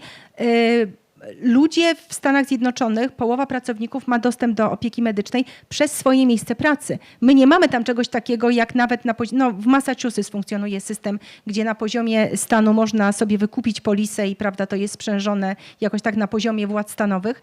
Generalnie to chodzi o pracodawcę. Jeżeli człowiek straci pracę, jeżeli jest bezrobotny, no to jeżeli jest bezrobotny, no to wtedy może się zapisać do tej darmowej opieki medycznej. Nie jest to system prosty, a wiem dlatego, że moja córka pracowała przez 2 lata w kancelarii, która zajmowała się doradztwem między innymi za darmo zresztą dla ludzi, którzy potrzebowali się zapisać. To są mega skomplikowane rzeczy. To jest też jakby to powiedzieć, zupełnie nie spina się z przekazem republikanów, którzy mówią, że prawda, z ulicy nielegalnie idą i mają opiekę medyczną, czy ci, którym nie chce się pracować, darmozjady leżą, wyciągają, mają opiekę medyczną. To są sprawy dużo bardziej skomplikowane. Ale chodzi o co? Chodzi o to, że ci młodzi, którzy na przykład szukają pracy, są jeszcze na studiach, ale wiedzą, że za chwilę będą szukać pracy, a w dzisiejszych czasach nasz pracodawca ma dostęp do bardzo wielu rozmaitych miejsc, gdzie może się mnóstwa rzeczy o nas dowiedzieć. I co będzie, jeżeli pracodawca, powiedzmy sobie, ma inne poglądy polityczne od naszych i gdzieś tam dojdzie, że uczestniczyliśmy w jakichś protestach, nie dostaniemy pracy albo nawet będziemy mogli być zwolnieni z pracy, do czego doszło po zamachu na Charlie Kirka. To jest oddzielna rzecz, która nam tutaj wskakuje, bo wolność słowa też okazuje się, że zaczyna być problemem. Tak? Czy my mamy jeszcze tę wolność słowa, czy nie. I młodzi ludzie się w Ameryce zastanawiają, czy oni w ogóle powinni pójść i uczestniczyć w tych protestach.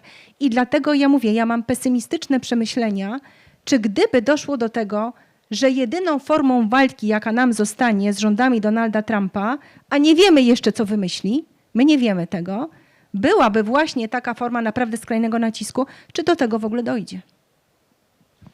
Znowu dużo wątków nam się tutaj otworzyło. Adwocem To- pani... Pan Piotr jeszcze. Dobrze, ale z warunkiem, że nikt z Państwa jeszcze nie chce zabrać głosu. Przepraszam Panią, ale spróbujemy dopuścić. Ja przepraszam, korzystając z takiej okazji, że akurat pani przyjeżdża ze Stanów, chciałam zapytać o sytuację Polaków. Jak oni znajdują się obecnie w tych realiach w Stanach właśnie? Co sądzą o całej sytuacji Polacy? Jak oni na to reagują? Jaka ich sytuacja jest prawna również? Dobrze, to odpowiem tak. Pod koniec stycznia, już po inauguracji Donalda Trumpa, przeprowadzałam wywiad z polską prawniczką imigracyjną, która pracuje w Chicago i większością jej klientów właśnie są Polacy, którzy regulują sobie status. No jak wiemy, przez kilka dekad bardzo dużo osób wyjechało z Polski, zostało w Stanach Zjednoczonych, żyjąc tam przez dekady, właśnie dlatego, że ten system pozwalał na to, że można tam sobie było zbudować życie i nawet się czegoś dorobić, zgromadzić majątek, bez względu na to, czy miało się uregulowany status, czy nie. I pamiętam w tej rozmowie padło takie zdanie, które mi się wbiło w pamięć. Tak? Ta pani Ewa Brożek, ta prawniczka się nazywa, i powiedziała: ja przede wszystkim, bo ludzie była zalana telefonami, mówi, że gdzieś w pewnym momencie jakąś nawet linię uruchomiła, że odpowiadała na telefony bodajże chyba do północy, czy w ogóle cała ta kancelaria prawna jakoś, bo ludzie byli zdesperowani. Mówi, ja przede wszystkim, pierwsze co mówię ludziom, mówię, słuchajcie, będą aresztowani i deportowani nielegalni z wyrokami kryminalnymi. Więc jeżeli nie macie wyroku kryminalnego, no to raczej nie ma się czego obawiać, tak? Chociaż mówi, doradzam, proszę nie latać samolotami, na wszelki wypadek, tak? Nie podróżować, bo zwłaszcza lotniska to są takie miejsca, gdzie dochodzi do kontroli dokumentów, no i wtedy może coś wyjść przy okazji, tak? Ale pamiętam doskonale, mówiła, nie, ja przede wszystkim uspokajam, ale tak, ludzie byli zdezorientowani, nie wiedzieli o co chodzi. Jak ta sytuacja zmieniła się w tej chwili? No przecież mówię, ludzie są zgarniani z ulicy. Polaków ratuje to, że większość Polaków ma jednak jasną karnację, więc z wyglądu na pierwszy rzut oka w oczach służb imigracyjnych nie kwalifikują się jako ci, których należy wylegitymować i ewentualnie aresztować. Ja widzę bardzo dużą hipokryzję wśród społeczności polonijnej i to tak trochę z rozmów, trochę z mediów społecznościowych. Nie do końca rozumiem tę postawę, ale powiem, co widzę, że Polacy Sporo Polaków popiera Donalda Trumpa i sporo Polaków, tych, którzy mają uregulowany status, wydaje się być tym bardziej zawzięta właśnie w tej takiej jakiejś, no nie wiem, jest nastawiona wrogo do imigrantów nielegalnych. Ja tak nie do końca to rozumiem, bo znam mnóstwo historii, zresztą sama mam w rodzinie takie historie, gdzie ludzie przyjechali z Polski i dzięki gościnności Stanów Zjednoczonych, pomocy jakiejś tam swojej własnej społeczności, mówię, zostali w Stanach Zjednoczonych i do dziś nawet znam osoby, które do dziś mają nieuregulowany status, ale funkcjonują. Więc moim zdaniem to jest hipokryzja teraz napadać na innych ludzi, dlatego że przyjechali dokładnie w tym samym celu, by zbudować sobie życie, by czegoś się dorobić, bo stwierdzili, że to będzie ten kraj, gdzie mają większe możliwości ekonomiczne, lepsze szanse dla siebie, dla swojej rodziny. Przecież to jest dokładnie taka sama sytuacja, w której oni się znajdują. No ale mówię, wybrzmiewają bardzo rozmaite poglądy. Nie wszyscy Polacy popierają Donalda Trumpa i o tym też zresztą w moich książkach piszę. To może dopowiem jeszcze jedną rzecz, bo w Polsce wydaje mi się, że to jest też taka sprawa, są dwie sprawy, które są mylone i jakoś zlewają się w jedno. Amerykańska Polonia, czyli prawie 9 milionów osób, o których się bardzo często mówi, ta liczba pada, to nie są Polacy, którzy posługują się językiem polskim. To są potomkowie Polaków, którzy na przestrzeni wieków zresztą przyjechali do Stanów Zjednoczonych i gdzieś tam w papierach, które się wypełnia na okoliczność spisu powszechnego, te spisy odbywają się co 10 lat w Stanach Zjednoczonych, jest rubryka, żeby wpisać, jakie ma się pochodzenie, no i tam można wpisać, tak, uważam cię za Amerykanina polskiego pochodzenia. I potem na bazie właśnie takich wpisów liczy się, tak? No i wiemy właśnie, że to jest mniej więcej te niecałe 9 milionów osób. Natomiast Polonia polskojęzyczna, czyli będą to ludzie, którzy emigrowali do Stanów Zjednoczonych już posługując się językiem polskim, ewentualnie mogą to być dzieci, które zostały wychowane dwujęzycznie i się posługują językiem polskim, przyznają się do tego języka, ale generalnie zakładamy, że to są osoby, które wyjechały z Polski, a więc są obywatelami Polski aktywnymi, mają polskie paszporty. To jest niecałe 500 000 osób. To jest 400 000 z kawałkiem takiej właśnie Polonii. I w tej Polonii polskojęzycznej nie ma niestety badań, ponieważ instytucje i organizacje polonijne mają się bardzo kiepsko w tym momencie. My w ogóle, ja ubolewam nad tym, wszyscy nad tym ubolewamy. My nie mamy żadnych konkretnych badań prowadzonych już od bardzo wielu lat, jeżeli nie od dziesięcioleci, które by nam dawały obraz tej Polonii, chociażby tej polskojęzycznej, bo ta anglojęzyczna to jest jednak częścią amerykańskiego społeczeństwa. Gdzieś to tam można dywagować, że ewentualnie rozmaite, nie wiem, szacunki tego, jakie ma wartości, co jest ważne, jaką przynależność partyjną, to by się dało oszacować. Ale na przykład ta Polonia polskojęzyczna, tak? Ci ludzie, którzy mają 2 paszporty, którzy głosują w wyborach w Polsce, my po prostu nie mamy badań. No ale szacunkowo jakoś na podstawie rozmów można powiedzieć, że pewnie większościowo zagłosowali w ostatnich wyborach na Donalda Trumpa. Chociaż mówię nie wiadomo, bo Polonia jest bardzo podzielona, jest bardzo dość widoczny taki rozłam i to się pogłębia między tą taką zwaną Polonią starszą, czyli to są ludzie, którzy wyemigrowali jeszcze w latach, nie wiem, 70., 80., potem była ta fala postsolidarnościowa. To byli ludzie, którzy swego czasu bardzo aktywnie włączyli się w organizację życia polonijnego na kanwie tego, by, prawda, zachować pamięć o Polsce, by ewentualnie, nie wiem, no, walczyć o demokrację, promować demokrację.